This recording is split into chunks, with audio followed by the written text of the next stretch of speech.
Hey everybody, welcome back, and I have a new video, a new style of video I want to share with you today. I want to address the elephant in the room. The first thing you guys may be noticing is my beautiful singing voice. I have the flu. I was one of the lucky pre-hospital providers who came into contact with it, put on a mask, did everything I was supposed to, and got the flu anyway. So yay me. Before anybody says anything, I had my flu shot. I took it a couple of months ago, just like I was supposed to. The problem with that is the strain that's going around this year is the H3N2, and the strains that the World Health Organization predicted for this year did not include H3N2, so they predicted a different one.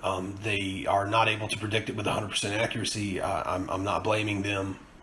This is just one of those things that happens when you play roulette with a virus that shifts randomly. So I had the flu shot and got the flu anyway. So the only way I'm even able to make a video right now, to be honest with you, is I am on a combination of Chertussin. This is by far my favorite medication ever because it does slow the coughs down. I'm also taking Tamiflu, also Tamivir. It's a neat medication. If you haven't learned about it, you should dump a little time into that. Augmentin for this concomitant bacterial sinus infection, which has been a lot of fun so far. I have to alternate the antipyretics to stay below 101 degrees in the fever realm. And then, of course, all this stuff in my stomach is making me very nauseous, so I'm taking Phenergan. So at this point, I'm not even 100% sure if this is real life or a cartoon. But so far, it's been interesting, if it hasn't been anything. So let's move forward and talk about the flu and the heart. So what does the flu have to do with the heart? This is a cardiology channel. Why am I even bringing it up? Well, the flu complicates things in your heart patients, as well as triggers cardiac problems in patients who did not have them before. So I want to look at it through a couple of different windows. I want to look at it through the window of atherosclerosis, the prothrombotic effects that the flu can actually cause, dehydration, hypovolemia, and shock can also result from this. The fever itself carries its own problems. There are, of course, arrhythmias that are present in flu patients, new onset arrhythmias. And then heart failure itself can actually result from the flu. So let's just cover these one by one. So there is a relationship between atherosclerosis and the flu. So heart patients carry a much higher risk of complications due to the combination of the two. I think we all understand that on a pretty general level. But there are new hypotheses coming out and pretty convincing studies that show bigger problems concerning atherosclerosis and the flu. I don't want to let the cat out of the bag. I'm not putting these people's research out there. But you should definitely take some time to read about some of the things that go on. There's even one hypothesis. It states that the flu can actually trigger new onset atherosclerosis that is not reversible due to the conditions that the flu imposes on the body, as well as some chemical processes that are not understood. So when you combine all that together, you also have to think about the patient with atherosclerosis and their inability to compensate for the dehydrated or hypovolemic state that they're in. If you guys think back really hard, atherosclerosis results in a non-flexibility of the arteries, so they can't clamp down nor can they relax in response to the chemicals the body sends them when it tells them to do so. So this patient is not able to compensate for hypovolemic states as you or I would if we were, perfectly healthy. Which right now I don't feel that way. So moving forward to the prothrombotic effects, through mechanisms that are largely unknown, and just put some imaginary parentheses there, I think most of these mechanisms are known, they're just not proven.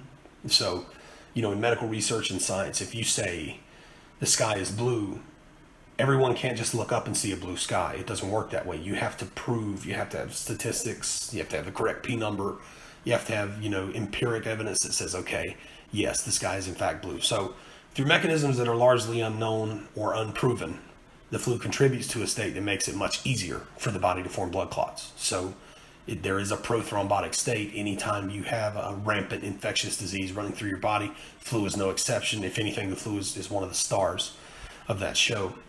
And that can result in a heart attack. It can result in a stroke, pulmonary embolism. By heart attack, I mean MI, in case anybody, was confused on that one.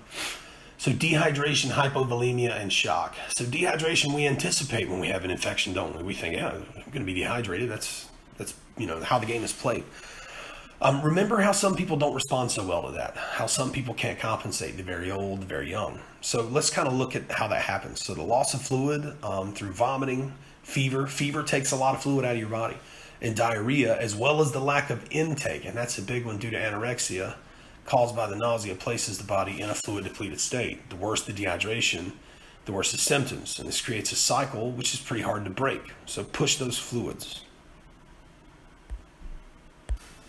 Moving forward, fever. So fever is a natural thing. Sometimes your body can raise its own temperature or raise its own metabolic state for different reasons. Sometimes it's your body's attempt to cook off an organism. There are bacteria and viruses there where people cannot necessarily withstand. The virus cannot withstand the temperature that your body can reach, and the protein in the virus begins to denature, and then the virus is no longer viable. You can think of this like an egg cooking. When you put an egg into a frying pan, the clear part of the egg will turn white. This is the protein denaturing, and once this is done, you can't grow a chicken out of that egg. So in the same way that that happens when you get a virus to a certain temperature, it itself, and a bacterium as well, cannot cause an infection. They cannot replicate because their protein's been denatured, and often enough that actually works. I don't know if you guys have ever had a bug or something come on where you say, I'm going to wrap up in a blanket and get a good night's sleep tonight, and you wake up the next day and you feel fine. And you say, okay, it must have been a 24-hour bug. Well, for you it may have been because your body entered a febrile state, and and along with your white blood cells was able to conquer that infection all in one night. The fever itself, if the virus is susceptible to that temperature, or the bacterium is susceptible to that temperature, the fever works faster to kill all the organisms in you at once than a white blood cell can. The white blood cell is usually a one-on-one exchange when a phagocyte goes to actually consume that bacteria. Well, in the case of the flu, that's not very effective. The flu is very resilient. So the flu doesn't really like to cook off. So your fever goes very high, and it will damage you before it actually damages the flu. One little caveat here, bacteria can also release exogenous pyretic chemicals that can cause the body's temperature to rise. So the bacteria can release chemicals that cause our body to function a certain way. The same way that the bacteria can release endotoxins that cause our blood vessels to dilate, like in the case of septic shock. So also arrhythmias. There's a strong connection between new onset atrial fibrillation as well as other arrhythmias when people have the flu. So all kinds of arrhythmias can develop, but the AFib is one that is kind of the star of the show. It's always out front. Many people go into new onset AFib when the flu puts their body in a certain condition. So that can also happen. That can also be a cause of it. Also, pneumonia. So there's a very strong trend between people who get the flu and get a follow-up infection of pneumonia, or sometimes they get a concomitant bacterial infection like I have. It's kind of simple science here. When a person's immune system is taxed enough, it can no longer compete with pathogens. So remaking those white blood cells takes time. Your body can't do it all at once. It's kind of like a country defending itself. If a country defends itself against an invader and that consumes almost all of its troops, a second invader, even if it's not very strong, can come in and take the country over because it doesn't have any troops left to fight the battles with. All right, so moving forward, the flu and heart failure. So all of these things, when combined with other comorbidities like CHF, can result in heart failure. So we're talking about cardiogenic shock, we're talking about hypotension, sometimes even cardiac arrest. And this can happen in people who don't have a previous diagnosis of CHF. Maybe they have other comorbidities, or maybe they were recovering from another illness, or they had something such as cancer or HIV, other different diseases that cause their body to enter a state that they are just not able to compensate anymore, and you will begin to see heart failure as a result of this. So the flu can make someone very sick, and one of the analogies I like to use with people is, often enough someone calls 911 and they send us out to a house where someone has called 911 for the very illness that you have come to work with. And that's kind of a hard pill to swallow at times, but we really need to have empathy as pre-hospital providers and even ED providers, and we need to say, okay, this may be affecting them differently. And I'm not talking about subjective suffering. So the answer to subjective suffering is toughen up, right? Get tougher. But objective signs, this particular strain of flu this year, as of January 2018, has killed more than 30 children. It's safe to say it has affected those children worse than it will affect me, right? That's obvious.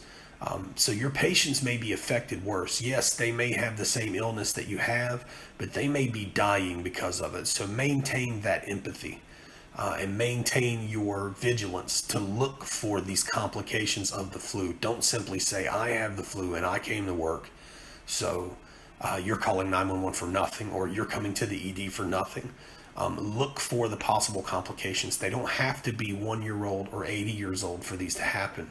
I've seen the 30-year-old go into pulmonary edema and go into heart failure who had an otherwise clean bill of health. It happens that way. So, in conclusion, I don't think any doctor anywhere would disagree with me on this. The flu is bad for you. It's very bad for you. Don't get it, and don't give it to anybody else either. All right, guys. Thanks for watching.